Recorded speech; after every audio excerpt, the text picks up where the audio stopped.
Jesus went out as usual to the Mount of Olives, and his disciples followed him. On reaching the place, he said to them, "Pray that you will not fall into temptation." He withdrew about a stone's throw beyond them, knelt down, and prayed, "Father, if you are willing, take this cup from me. Yet not my will, but yours be done." An angel from heaven appeared to him and strengthened him. And being in anguish, he prayed more earnestly, and his sweat was like drops of blood falling to the ground. When he rose from prayer and went back to the disciples, he found them asleep, exhausted from sorrow. "Why are you sleeping?" he asked. "Get up and pray, so that you will not fall into temptation."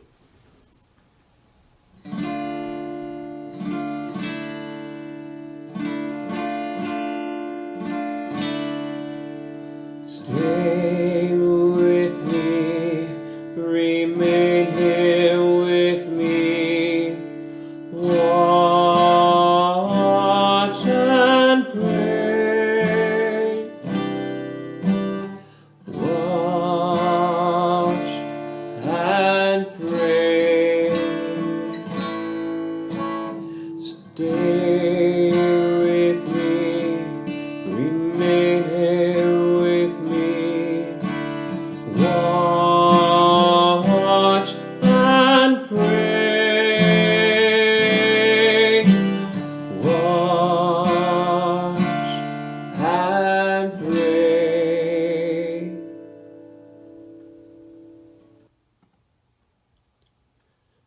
Luke 22:47 through 53. While he was still speaking, a crowd came up, and the man who was called Judas, one of the 12, was leading them. He approached Jesus to kiss him, but Jesus asked him, "Judas, are you betraying the Son of Man with a kiss?" When Jesus' followers saw what was going to happen, they said, "Lord, should we strike with our swords?" And one of them struck the servant of the high priest, cutting off his ear. But Jesus answered, "No more of this." And he touched the man's ear and healed him. Then Jesus said to the chief priests, the officers of the temple guard, and the elders who had come for him, "Am I leading a rebellion, that you have come with swords and clubs? Every day I was with you in the temple courts, and you did not lay a hand on me. But this is your hour, when darkness reigns."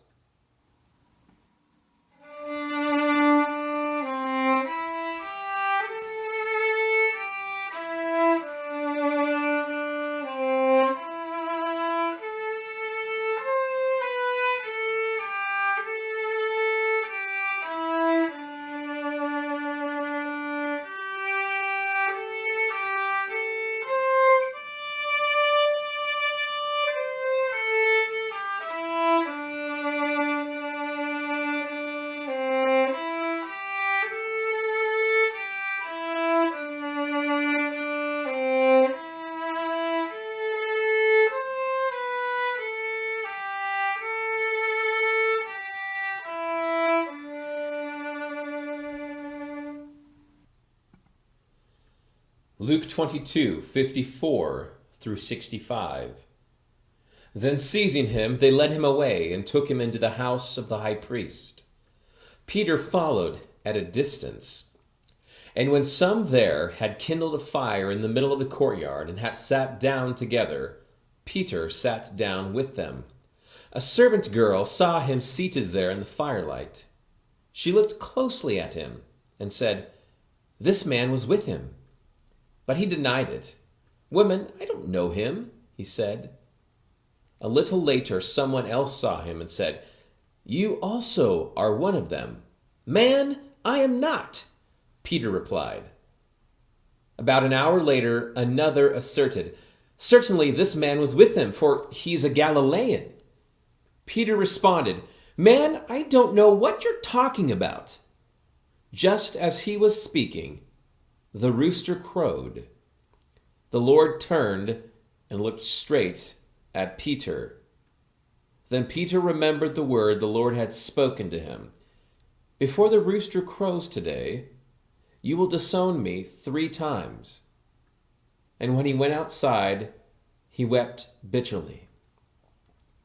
The men who were guarding Jesus began mocking and beating him. They blindfolded him and demanded, "Prophesy, who hit you?" And they said many other insulting things to him.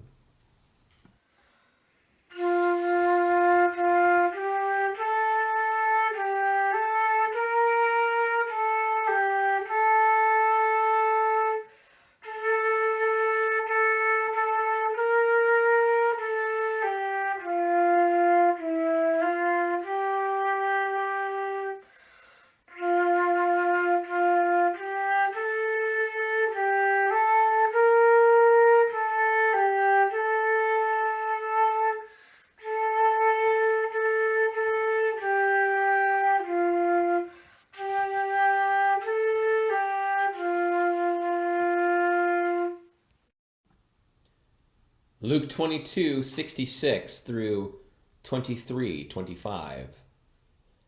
At daybreak, the council of the elders of the people, both the chief priests and the teachers of the law, met together, and Jesus was led before them. "If you are the Messiah," they said, "tell us." Jesus answered, "If I tell you, you will not believe me. And if I ask you, you would not answer. But from now on, the Son of Man will be seated at the right hand of the mighty God." They all asked, "Are you then the Son of God?" He replied, "You say that I am." Then they said, "Why do we need any more testimony? We've heard it from his own lips." Then the whole assembly rose and led him off to Pilate. And they began to accuse him, saying, "We have found this man subverting our nation. He opposes payment of taxes to Caesar and claims to be Messiah, a king." So Pilate asked Jesus, "Are you the king of the Jews?" "You have said so," Jesus replied.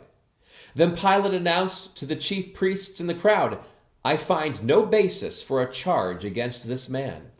But they insisted, "He stirs up the people all over Judea by his teaching. He started in Galilee and has come all the way here." On hearing this, Pilate asked if the man was a Galilean. When he learned that Jesus was under Herod's jurisdiction, he sent him to Herod, who was also in Jerusalem at that time. When Herod saw Jesus, he was greatly pleased because for a long time he had been wanting to see him. From what he'd heard about him, he hoped to see him perform a sign of some sort. He plied him with many questions, but Jesus gave him no answer. The chief priests and the teachers of the law were standing there, vehemently accusing him. Then Herod and his soldiers ridiculed and mocked him. Dressing him in an elegant robe, they sent him back to Pilate. That day, Herod and Pilate became friends. Before this, they had been enemies.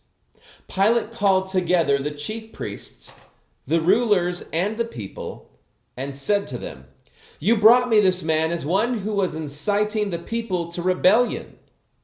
I've examined him in your presence and have found no basis for your charges against him.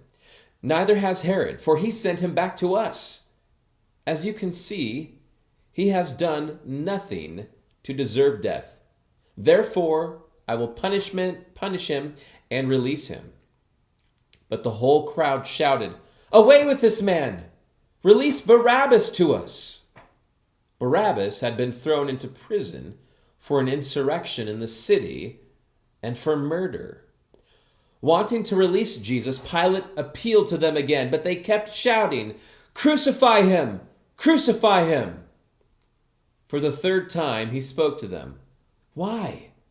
What crime has this man committed? I find in him no grounds for the death penalty. Therefore, I will have him punished and then release him." But with loud shouts, they insistently demanded that he be crucified, and their shouts prevailed. So Pilate decided to grant their demand. He released the man who had been thrown into prison for insurrection and murder, the one they asked for, and surrendered Jesus to their will.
Luke 23, 26 through 43. As the soldiers led him away, they seized Simon from Cyrene, who was on his way in from the country, and put the cross on him and made him carry it behind Jesus. A large number of people followed him, including women who mourned and wailed for him. Jesus turned and said to them, "Daughters of Jerusalem, do not weep for me. Weep for yourselves and for your children, for the time will come when you will say, 'Blessed are the childless women, the wombs that never bore, and the breasts that never nursed.' Then they will say to the mountains, 'Fall on us,' and to the hills, 'Cover us.' For if people do these things when the tree is green, what will happen when it is dry?" 2 other men, both criminals, were also led out with him to be executed. When they came to the place called the Skull, they crucified him there, along with the criminals, one on his right, the other on his left. Jesus said, "Father, forgive them, for they do not know what they are doing." And they divided up his clothes by casting lots. The people stood watching, and the rulers even sneered at him. They said, "He saved others. Let him save himself, if he is God the Messiah, the chosen one." The soldiers also came up and mocked him. They offered him wine, vinegar, and said, "If you are the king of the Jews, save yourself." There was written a notice above him, which read, "This is the King of the Jews." One of the criminals who hung there hurled insults at him. "Aren't you the Messiah? Save yourself and us." But the other criminal rebuked him. "Don't you fear God?" he said. "Since you are under the same sentence, we are punished justly, for we are getting what our deeds deserve. But this man has done nothing wrong."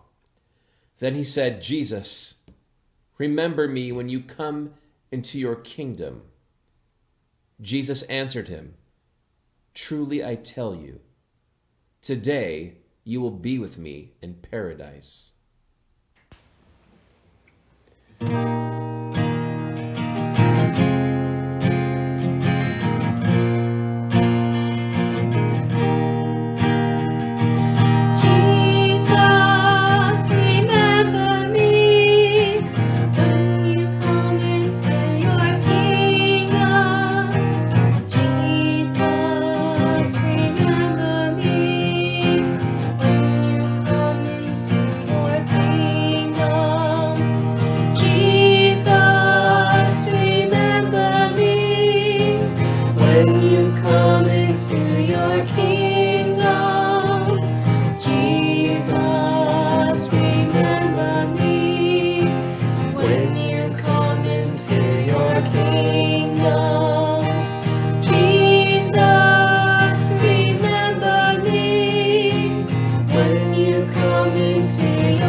Luke 23, 44 through 47.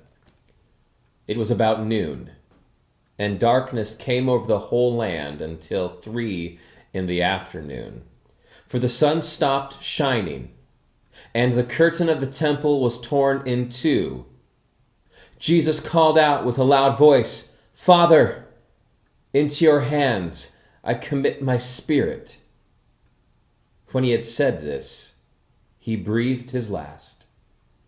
The centurion, seeing what had happened, praised God and said, "Surely this man was a righteous man." The word of the Lord. Thanks be to God.